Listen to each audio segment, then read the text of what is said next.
Hey guys, thanks for joining me on this journey to create Pizza Hut pan pizza, basically. I make pizza almost every week, and I've been working on perfecting the copy imitation of Pizza Hut. So it all starts with a mixer and a scale. I would recommend both those things if you're serious about doing this every single week. You know, you want to have a mixer, okay? This dough needs a mixer. So grab your bowl, okay, tar out your scale or zero it out. And let's start with the water. And in this case, it's actually milk. So we want 354 grams of milk. It's pretty important that you get this right.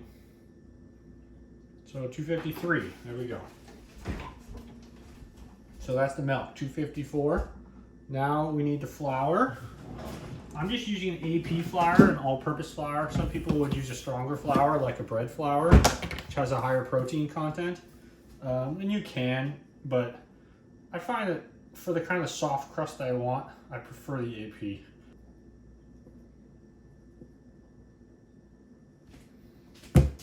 Okay, there's our 637 grams of flour. Simple, easy, no dirty dishes so far.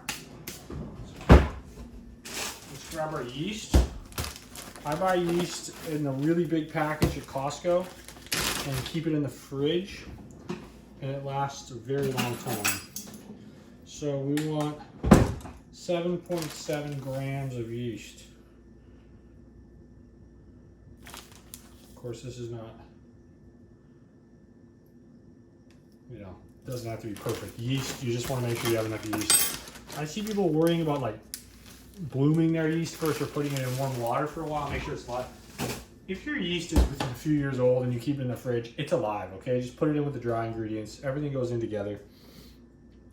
If you don't have milk, ideally you would make this with water and then milk powder. You'd put in 14 grams of milk powder. Okay, now we're gonna go with salt. We need 5.7 grams of salt. Okay, now we're gonna throw in some table sugar. Going 12 grams of table sugar.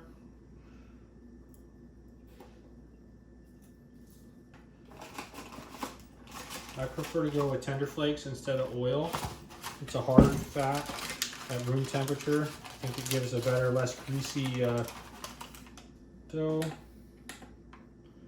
So we're looking for 28 grams of that. There we go. Okay. So now it goes on to the stand mixer. Let's grab our dough hook. So of course we're doing this multiple days in advance. So the dough is gonna have a long time to rise in the fridge. So that means that you're gonna get really good flavor, okay? But it is important that this dough mixes for a good amount of time. So as you can see, it's very dry. So that's why it's really hard to do this by hand. So, it's hard on the mixer even. But, if you have a good KitchenAid mixer, it can do the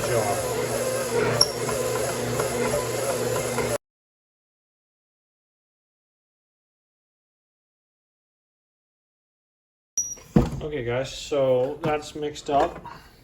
It's very dry. You could probably put a few more grams of water. It depends on the flour you have and its protein content to exactly how it's going to turn out on any given day. If you measure at the scale, it should be very similar if you use the same flour every day. Okay, so grab your dough ball. Now we just want to, form it into a cohesive ball, which the mixer doesn't really do. So just knead it a little bit. It's going to take some muscle. And then start to just form it into a ball if you can. It's not going to be perfect. It's a very dry dough at this point, but after it rises for a couple hours and then it rises in the fridge for 2 days, it'll be a completely different animal. You'll be shocked. Take your, there we go. Okay. Upside down, the right side up. Okay.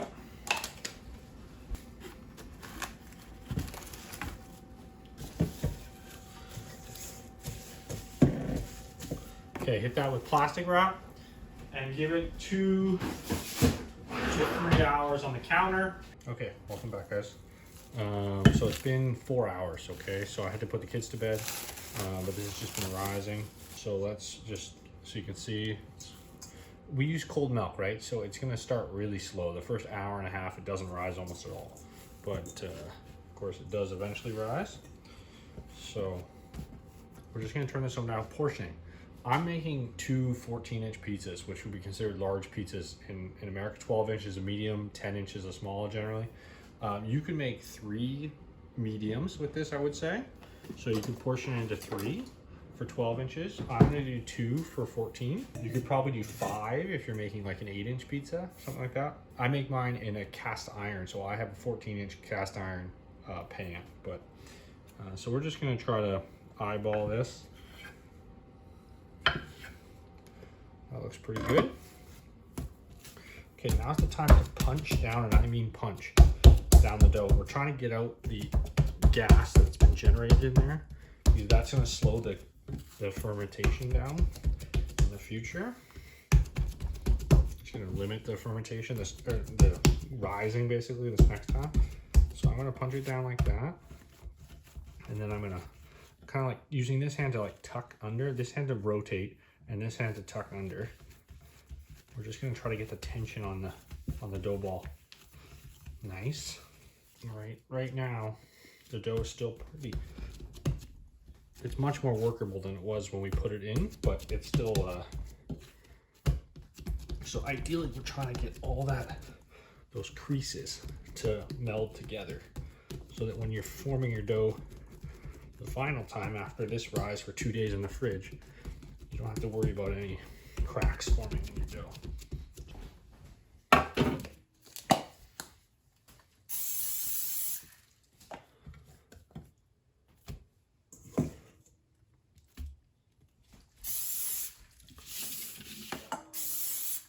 Grab the plastic wrap again. Plastic wrap is amazing, very affordable, and it does a great job. Okay, there we have it. We'll take those, put them in the fridge. They'll stay in there for 2 days.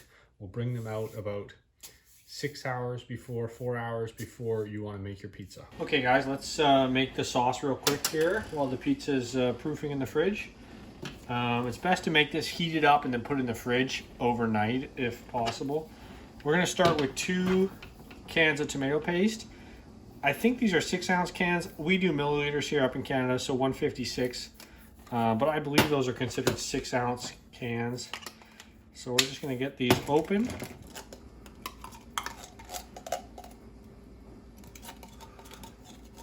Okay, into the tomato paste, we go 1 1/4 cups of water.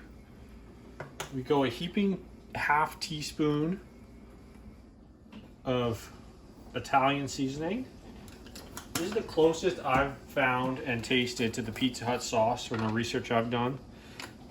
Another heaping basil, ½ teaspoon, a big ½ teaspoon of oregano. So basil, oregano, Italian seasoning, ½ teaspoon garlic powder, ½ teaspoon of salt, a large ½ teaspoon of salt,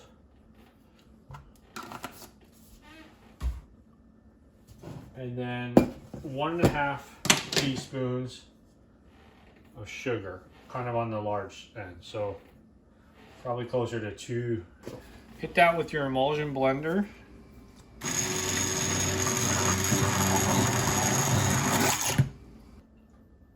Okay, so there we have it. It's you know, kind of a, so now we heat it, let it simmer, I would say for 10 to 15 minutes, a low simmer, and then into the fridge overnight, and that's our sauce for the pizza tomorrow. 2 days later, so, and this isn't magic cooking show, this is literally 2 days later. So I've got my 15-inch pan here. I think it's a 15-inch cast iron skillet. I like to cook the pan pizza in a skillet if possible, cast iron. I do have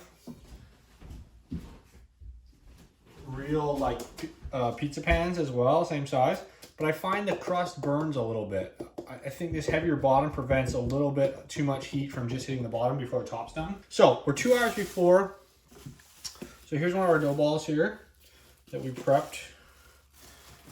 What we're gonna do is we're gonna roll this out. We could just use our hands and stretch this out, but I kind of prefer to just roll it out. It's a little easier for everybody. So you're gonna wanna roll this out larger than you need, because on the surface here, it's not going to stick, but what it is going to do is it's going to spring back a lot when you put it in the oiled pan.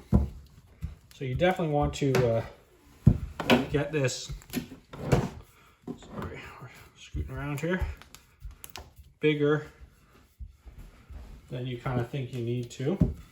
So like I say, we're about 2 hours before cooking. If you are not home 2 hours before you want to cook your pizza, let's say you work till 5 and you want to cook at 6, the thing to do would not be to rise it in this pan. I would roll it out after the bulk fermentation and rise it in your cooking pans. That way you can just take the pan right out of the fridge and cook it. It'll have already proofed up in the fridge for 2 days. And then you don't have to wait for it to proof again. We're basically gonna let this proof a third time now in the pan for the next 2 hours. Okay guys, let's get the oil. Now it's gonna look like a lot of oil. We're gonna do a 1/4 cup for this large pizza, maybe a little under a 1/4 cup. But most of this oil is gonna be in the pan when you pull the pizza out, and it'll stay in the pan. It's kind of like deep frying. The oil is in the fryer, it's not in your fries. Same thing with the pizza. We're gonna fry this pizza basically in oil, but then the oil, majority of the oil is not gonna absorb into the crust. So we're just gonna get this all over. You just use your hands. Make sure you're getting the sides. And we just lay it in there, okay? Now it looks too big right now, like I say, but don't worry, it's gonna shrink. You can even just kind of help it a little bit for your pan, then just use a lid, obviously. But so we're just gonna lay that in there like that. Pizza Hut does their second rise in the pan, and then their pans all stack on top of each other, and then they go into a fridge, so they basically seal themselves. If I could get those pans, I would. Now we let them proof for about 2 hours. About an hour before cooking, turn your oven on to 385, or 485, sorry. So I make my pizza at around noon on Fridays, and we have it for lunch and dinner. So I'm gonna get the oven preheated here to 485, and I'm doing that about 45 minutes before I wanna cook. I'm also adjusting the rack to not like the very top, but definitely the upper third. So for the sauce, we've got our sauce that we made here. We want 7.5 ounces of that for a large pizza, or 5 ounces for a medium, a 12-inch pizza. So let's just, obviously you don't have to measure this out, but I'm trying to go for like an exact copy. And this is the information I've received from a training video that is out there. So there's 7.5 ounces. Now I've got 2 kinds of cheese. I got mozzarella and provolone. I've got 10.5 ounces total of cheese. I believe Pizza Hut did originally 4.5 ounces of bottom cheese and then 7.5 ounces of top cheese. 12 ounces of cheese for a large pizza. They also do 3 ounces of cheese on the bottom for a medium and 5 ounces on the top. So we're gonna go a little bit less than that. I think that's a little cheese heavy. So we're going 10.5, they go 12. Okay, there we have it. Make this thing. We've got to start with the sauce that we've measured out. Make sure you keep an inch away from the edge, okay? Now what we want to do is what's called the bottom sauce, or bottom cheese. So Pizza Hut does cheese in 2 layers on this. So just kind of make sure you don't pile it all in the middle, because you don't want the center to be bogged down and not to cook.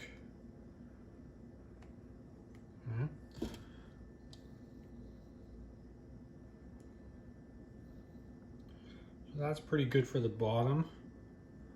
Do a little bit more. Make sure it doesn't go onto the crust. Now come the toppings. We're going to do pepperoni and a little bit of ham on this one.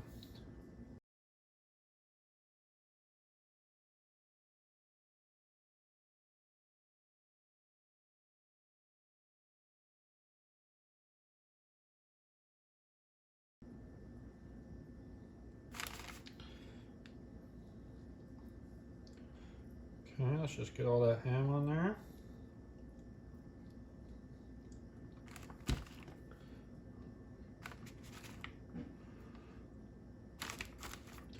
Okay, now we're going to do what's called the top cheese, which is the remaining cheese. So get it on there nice and thick. Of course, try your best not to get it on the crust again. Bit of a failure there.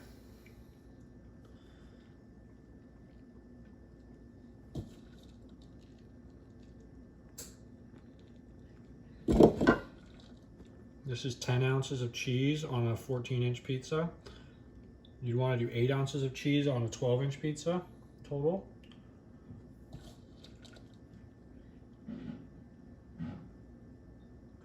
It looks like a lot of cheese, but Pizza Hut was a cheesy pizza, so they've cut down on the amount of cheese. I'm imitating like the 80s to 90, 95 pizza they made before they started cut down on the ingredients a little bit.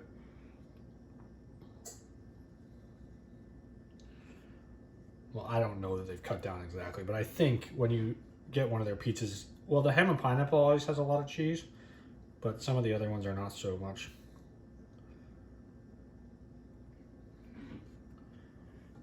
Okay, now the secret ingredient that I do, couple secret ingredients.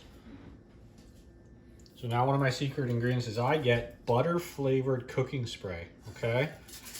We're not trying to make the healthiest pizza on earth. We're trying to make the closest to Pizza Hut. And I believe they use some kind of butter on the crust. So we're going to use a plate to kind of create a shield. And we're just going to work our way around, trying to only get the crust. Okay. And then the last thing Pizza Hut does is they do what's called fairy dust on top, which is, I believe, half oregano, half Parmesan cheese. So we're just gonna do that.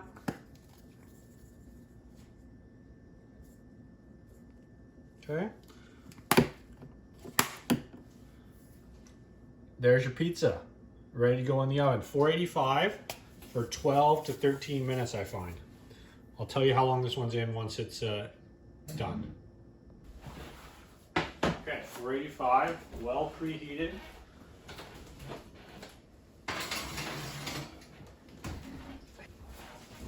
Okay, let's depan this. You're gonna see there's a lot of oil still in that pan.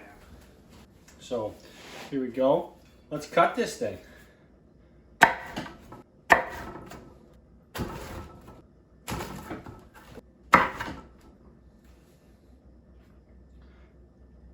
Kind of butchered that cutting job a little bit.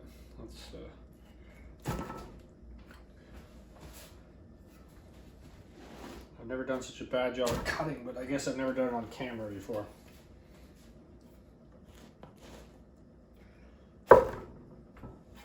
Okay, there we go. Okay, so like Pizza Hut. Other than maybe, I think now they put the pepperoni on top as well. Back in the 80s, I think it was like this. Okay guys, we did it. Let's see how we did here. Oh yeah. Nice little cheese pull there. The crust is perfect. Golden, greasy.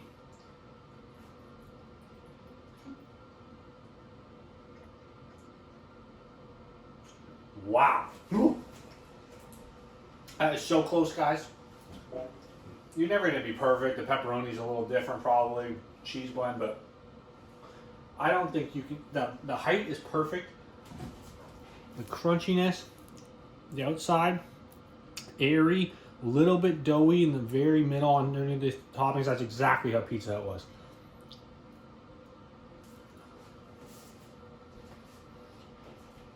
That's as close as you're going to get at home, I think.